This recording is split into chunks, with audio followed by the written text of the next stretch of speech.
Lecture du deuxième livre des martyrs d'Israël. En ces jours-là, Éléazar était l'un des scribes les plus éminents. C'était un homme très âgé et de très belle allure. On voulut l'obliger à manger du porc en lui ouvrant la bouche de force.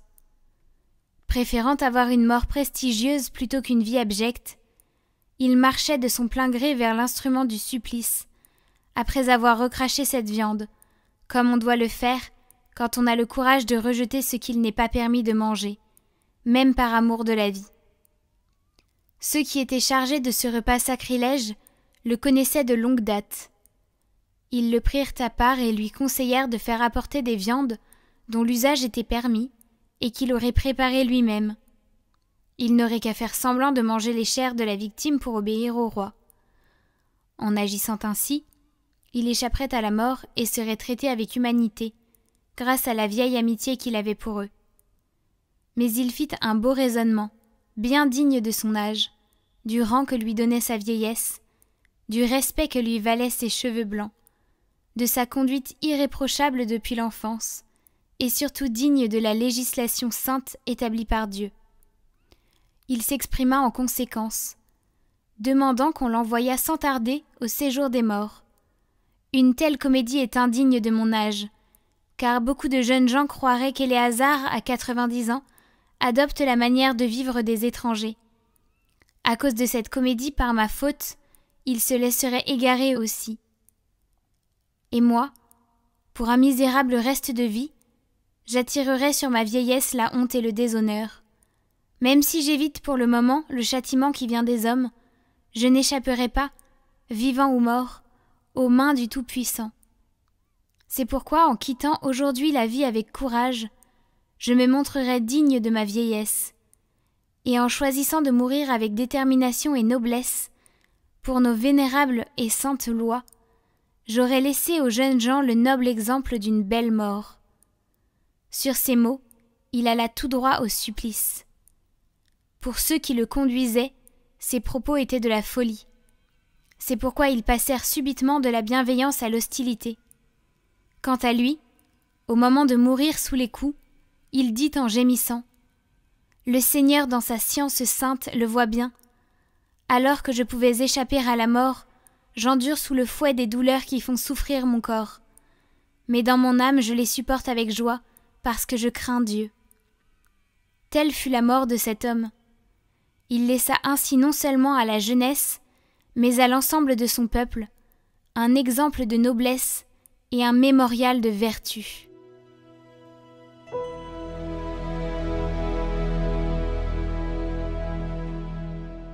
Le Seigneur est mon soutien. Seigneur, qu'ils sont nombreux mes adversaires, nombreux à se lever contre moi, nombreux à déclarer à mon sujet : pour lui, pas de salut auprès de Dieu. Mais toi, Seigneur, mon bouclier, ma gloire, tu tiens haute ma tête. À pleine voix, je crie vers le Seigneur. Il me répond de sa montagne sainte. Et moi, je me couche et je dors. Je m'éveille, le Seigneur est mon soutien. Je ne crains pas ce peuple nombreux qui me cerne et s'avance contre moi.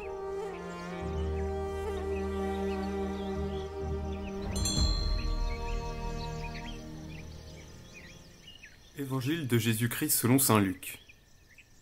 En ce temps-là, entré dans la ville de Jéricho, Jésus la traversait.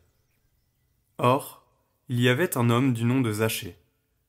Il était le chef des collecteurs d'impôts, et c'était quelqu'un de riche.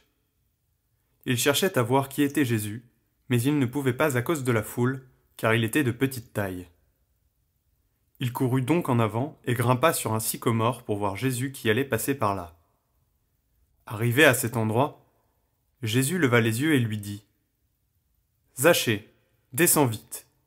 Aujourd'hui, il faut que j'aille demeurer dans ta maison. » Vite, il descendit et reçut Jésus avec joie. Voyant cela, tous récriminaient. Il est allé loger chez un homme qui est un pécheur. Zachée, debout, s'adressa au Seigneur. « Voici, Seigneur, je fais don aux pauvres de la moitié de mes biens, et si j'ai fait du tort à quelqu'un, je vais lui rendre 4 fois plus. » Alors Jésus dit à son sujet, « Aujourd'hui, le salut est arrivé pour cette maison, car lui aussi est un fils d'Abraham. En effet, le Fils de l'homme est venu chercher et sauver ceux qui étaient perdus. »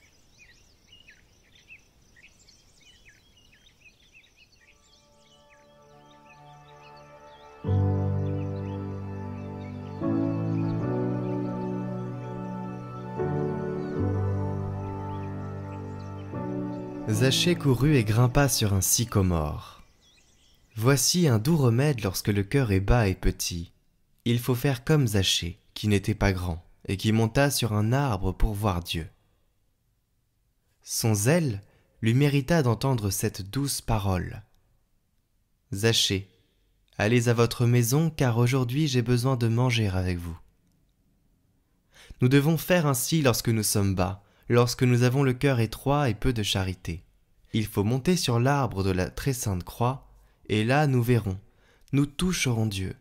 Là, nous trouverons le feu de son ineffable charité, l'amour qu'il a fait courir jusqu'aux opprobres de la croix, qu'il a exalté, et lui a fait désirer avec ardeur de la faim et de la soif l'honneur de son Père et notre salut.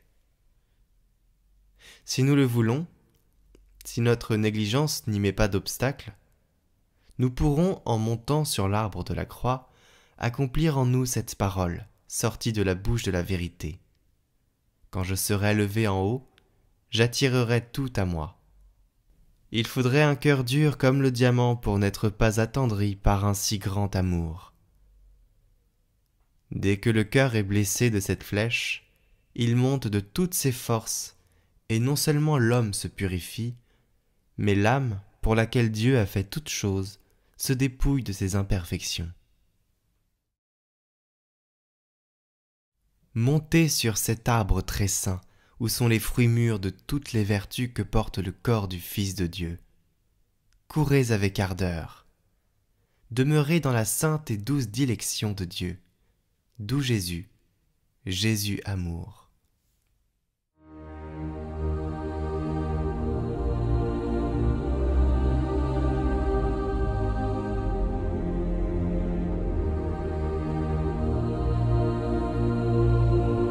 Au nom du Père, du Fils et du Saint-Esprit. Amen.